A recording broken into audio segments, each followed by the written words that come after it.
Okay. The son of a Pro Football Hall of Famer is going to be visiting the U later this month.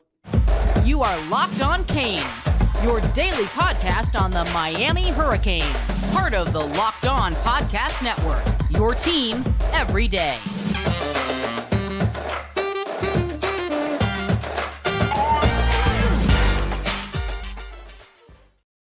I am Alex Donno, your host. I know my face looks so different because I shaved it and I'm a completely different person. My wife is going to hate this when she sees this later today. But I am your host, University of Miami alumnus, longtime South Florida sports radio vet, and contributor to allhurricanes.com. And thank you so much for making Locked On Canes your first listen today or your first watch. We're available free wherever you get your podcasts and available free on YouTube. Kennedy Urlacher, the son of, you guessed it, Brian Urlacher. He's a safety, is Kennedy, out in the state of Arizona. He's going to be visiting the University of Miami on March 21st. So you've already got a Pro Football Hall of Famer on the staff and Jason Taylor. Maybe you bring in the son of a Pro Football Hall of Famer to play on the team. Let's talk about this and so much more with Brian Smith, who just is crushing it all day, every day at allhurricanes.com and Fan Nation. Brian, how you doing, sir? Doing well. It's a great time to be a sports fan, my friend. It's great to have you back. And so, okay, when people hear the name Urlacher, obviously it piques everyone's interest. How good is Kennedy? He's a little smaller than Dad, so he's a safety, not a linebacker. He's around 190 pounds heading into his junior season. I haven't watched a whole lot of him. What say you? Is this kid the real deal? He is, and it's for the reasons that you would think. Number one, before anybody even has to ask the obvious, yes, he's physical. His dad was one of the most physical guys. Even as a middle linebacker, it was like when he hit somebody, it was a little different. And he was just renowned for it. And it's one of the reasons he made it to the Hall. His son, as you noted, is not as big, but when he lays into somebody, you know it. And he is a player that goes downhill, does his best work in the box as a strong safety / hybrid guy that could play over the slot, very versatile. And the interesting part about him, and this is part of being at Chandler High School, it's one of the best programs out west, just outside of Phoenix. He played on special teams and dominated, blocking kicks, making tackles in the open field. He is an all-encompassing player that won't leave the field. And in today's world, man, you can never have enough guys like that can help you in all phases. Kennedy Urlacher is one of those guys. Miami really needs safeties, Brian. I'll Yes. tell you one thing that's been a really good sign is because, the only true safety that he's not really even a true safety because he's a linebacker hybrid type of guy, but Kaleb Spencer, who came in the class of 2023, he's doing really well. And you're probably the least surprised person about that, Brian, because I had you on months ago to kind of break down Kaleb Spencer, who Miami fans didn't know as much about. He's from Virginia. He's a 3-star guy, so he's not one of these 4 or 5 stars that everyone's talking about. And so far, Kaleb Spencer, I know Pads just came on a couple days ago, so I don't want to get too ahead of myself, but he's been one of those early enrollee freshmen out there who's been really shining. So Miami needs to find more like him and like Kennedy Urlacher to play safety at the U. It's not really surprising to me because as the old saying in the NFL goes, the eye in the sky does not lie. His film, when you watched Kaleb play, and he was in Virginia, which that state is loaded every year, is just really good. He could play up top. He's like Urlacher, come down in the box, and he's longer than Urlacher. Yeah. He's got the ranginess you're looking for. The question with any safety that comes in, and you can't project this, how well do they pick up scheme? You have no idea. You can only guess so much. If he's already out there making plays at the U, then he's a pretty smart young man. It's not as easy as it looks just to go out there and wallop people. You got to know where you're running and why. So he's a kid that can run and cover, and he's always been physical. He is again, all-encompassing. I can do different things, move him around. It makes defense so much easier for the coordinators. It's great that they have that because James probably going to leave after this year. Maybe Kinchens as well. As you noted, they're going to need safety help. Maybe this is a guy that's next in line for the Hurricanes. And if he can get some valuable playing time this year, make the transition a little bit easier.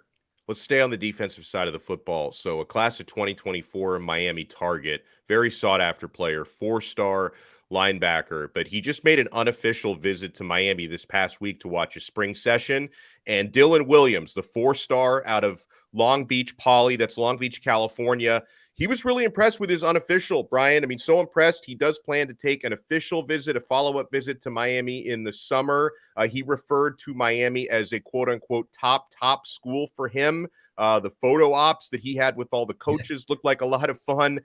So, I'm hopeful that Miami can keep this recruitment heating up. But what can you tell us about Dylan Williams? He's the type of player that you put in the middle and you let him go sideline to sideline. I'm not saying he's Ray Lewis, but in his role, that's what he does. Ray was kind of turned loose at Miami, and then with the Ravens, it's the same kind of deal. He could play weak or strong, but I would put him flat out at middle. That's just me. But the good part, again, this is a player with versatility. He has the size, he has the speed, and he's a thumper that you want at middle linebacker. And if you can have guys like that in the middle of your defense, as Miami is famous for, it changes your D. So Miami had some struggles last year at linebacker, especially when guys got banged up. This is another part of rebuilding the U for Mario Cristobal and his staff. If you can get a kid from Poly, which here's a little note, at one point, I don't know the totals now, Poly had more guys in the NFL drafted than any school in the country. Really? About 10 or so years ago. It's Snoop Dogg's high school too, by the way. Right. It's in a little pop culture there, but it's a program that's always had players. It's got a great track program. All the kids that come out of there to go to USC, UCLA, or wherever can run.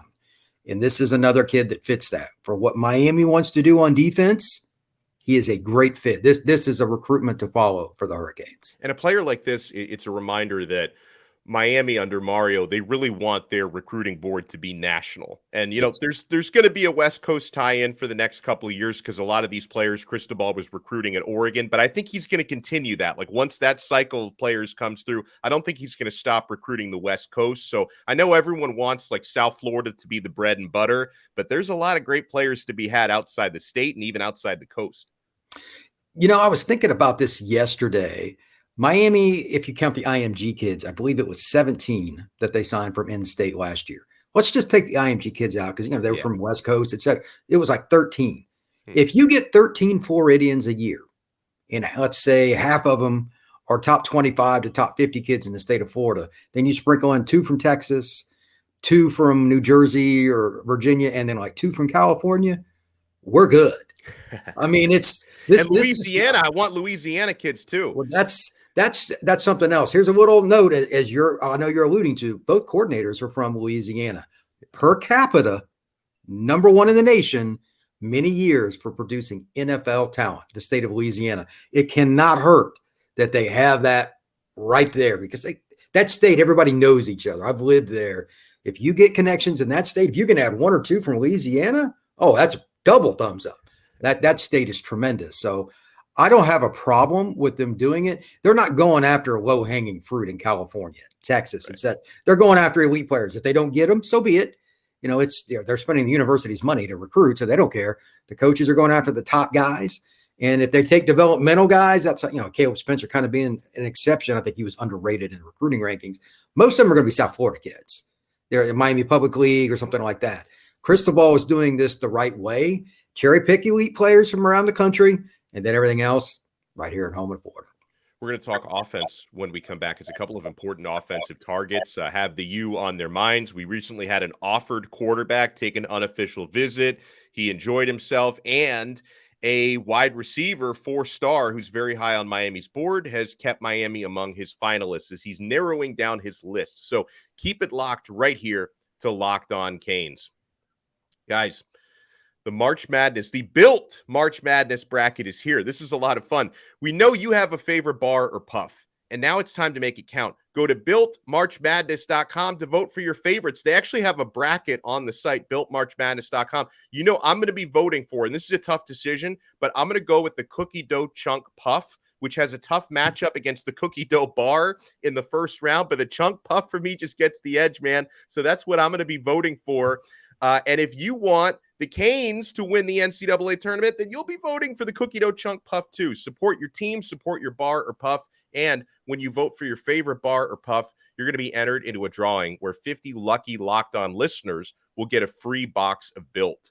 Not only that, but one Locked On fan will win a 12-month subscription to Built to have Built's best bars or puffs delivered monthly straight to your door. That's a deal, guys. You got to try Built. Built, the best protein bar ever. Seriously, they're so amazing. You're not going to think that they're good for you, but Built bars and puffs are so good because, for starters, they're high in protein, low in sugar, and covered in 100% real chocolate. Run to BuiltMarchMadness.com right now. Vote for your favorite bar or puff and pick up a box while you're there. You can vote every day in March, so hop in and support your pick. And I love me some Built bars. Thank you so much for making Locked On Canes your first listen today. We're available free wherever you get your podcasts and available free on YouTube. Chance Robinson, 4-star wide receiver out of St. Thomas Aquinas. There's been a lot of Miami buzz for him. I'm not gonna drop a Donno ball for him to the U just yet, but he did release his top 8, so he's narrowing down his schools before he makes his decision. And Miami is among that top 8 for him, along with Florida, Ole Miss, FSU, Auburn, Georgia, Penn State, and Tennessee. And Brian, I feel better about Miami's chances with Chance Robinson. I actually spoke to him a couple of weeks ago in a radio interview. We talked about Kevin Beard and the great connection he has with KB, and he's a fan of Shannon Dawson as well. Where do you think Miami stands in Robinson's recruitment? The way I look at it, and I know Chance pretty well from just the circuit this spring. Quiet kid for the most part, but when you talk to him, he looks at things big picture. He's a smart kid. He goes to STA. He's trained well on and off the field. He's a kid that I think will let his recruitment play out through at least the visits, take 3 or 4, my guess, in June. I will be shocked if Miami is not one of his officials at this point, because he's a typical South Florida kid. They, generically speaking, do not make early decisions for the most part. It's just the way it is. I know Miami fans want to hear he's committed. He's not. That's not. South Florida kids don't work that way. They're the hardest to predict in the country. Robinson, I would say Miami has as good a shot as anybody. And right now, if you said, well, who else would it be?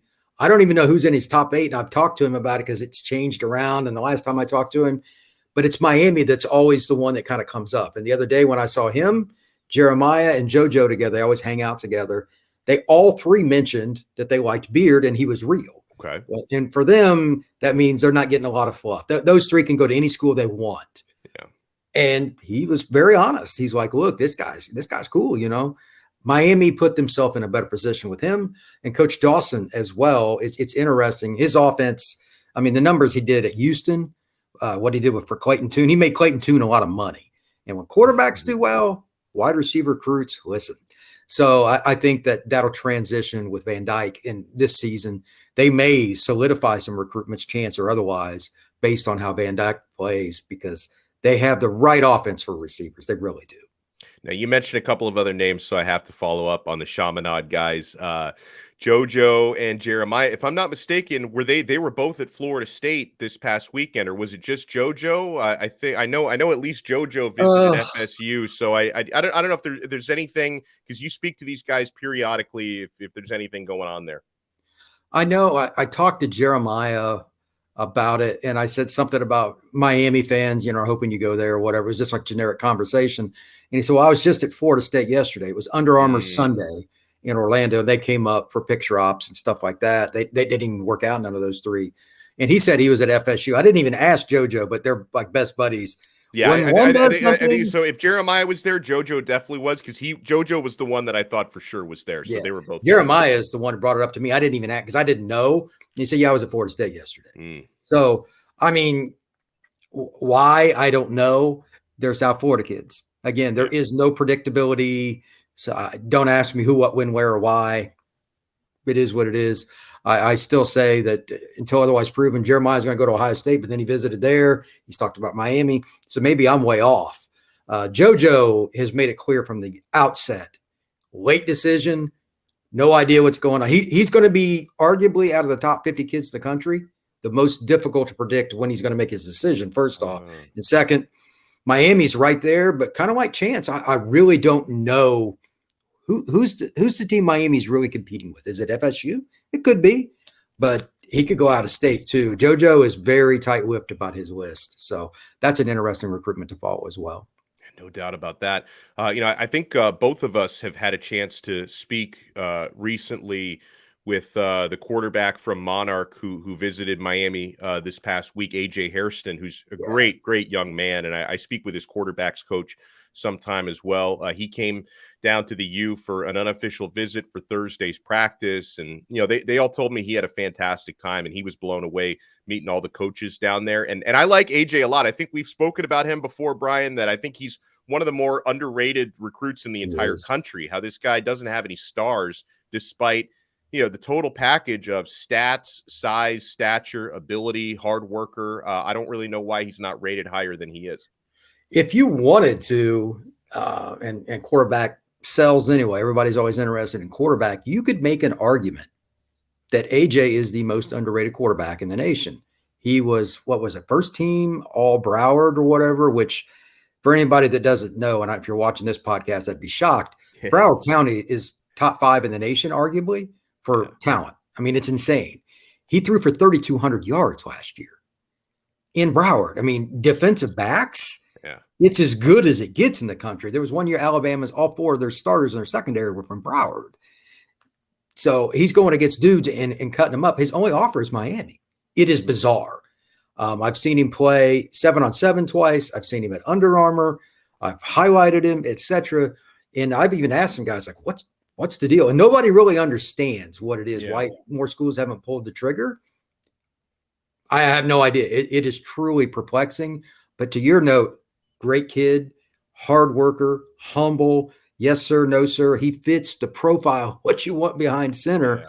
I just talked to him about Miami's coaches after his visit, and he thinks that Dawson's going to bring the U back. That's what he told me. Now, I'm going to go down and watch him in a little over a week with some of his teammates. He's got a couple of young teammates. Yeah. When are you going out there to see him, by the way? Because I'm going to be going out to see him soon as well. I got an invite from his quarterback's coach, and I can't wait to get out there and watch. I'm going to try to come down a week from Tuesday, and for the practice, we'll see. And then the next day, we're going to do a little workout thing. So I'll get into more. I'll do an article on all Hurricanes, but he has a couple of young guys on his team that will be they already have, Miami and everybody else. One of which is like a 10-5 guy in the 100 as a freshman in high school. So he's like Jeremiah. So he has guys to throw to, but he's still bringing along young guys, and he threw for 3,200. So I want to see him work. What put him in this position? You can never see a quarterback throw enough. And he's fun to watch, and he's an easygoing guy.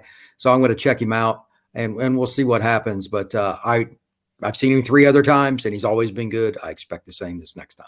Well, since I'm joined here by a native of the state of Indiana, it's required that we have to talk some basketball. So we are going to talk. It is Selection Sunday. We know the Hurricanes are going to be in the tournament, but there's a few questions, including an injury status, that we have to dive into how this could affect our Canes. So keep it locked right here to Locked On Canes. And guys, 'tis the season for FanDuel. I mean, forget about the holiday season. This is like the holiday season for FanDuel users.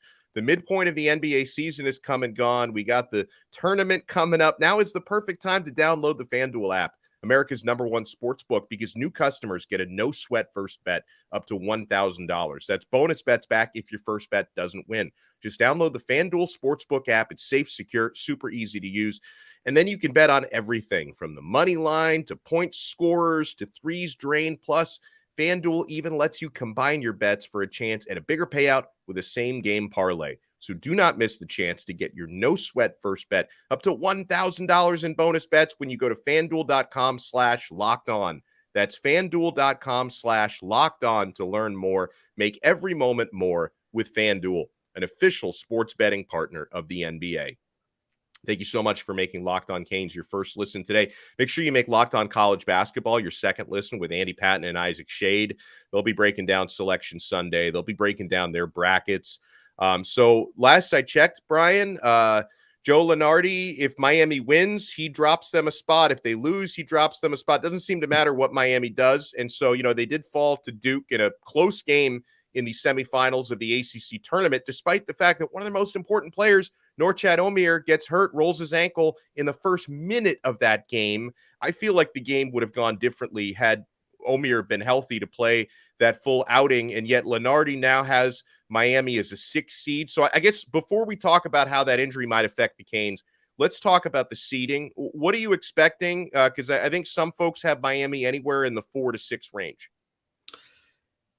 As I told you a few weeks ago, before they lost to Florida State, I said they could be anywhere because they're trending and nobody expected it.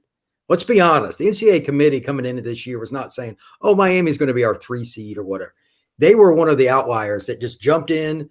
They took the transfers like Pack, et cetera, and they did great. When he got hurt, and then they only ended up losing by 7, they were nip and tuck with them the whole way. And keep in mind, Duke has 2 7-footers. Yeah. But they're NBA, but they're not just big ogres.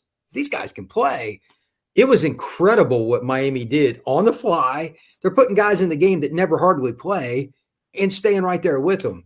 To me, that shows that, okay, you lost your stud inside. We get it. But this should improve their stock, yet they're going down. It doesn't make any rational sense. When you race against somebody, if they've got the Ferrari and you've got the Ford Fusion, if you come close, you've done something right. That's basically what they did. Did they drop? That made no sense to me at all. 5 and 6 is what everybody's projecting. I don't know why. They won the frickin' ACC regular season title. It doesn't make any sense to me. The only thing that I can think of, and we'll talk about this in a moment, people may be concerned with a lot of, this happens with an ankle injury, it lingers. Mm-hmm. If he does not play in the tournament, then Miami's in a lot of trouble. Let's not kid ourselves. But from a short-term perspective, you're going to put one game where he was out to cost them over the entire body of work of a regular season. That really is painful for me to talk about because that's not rational.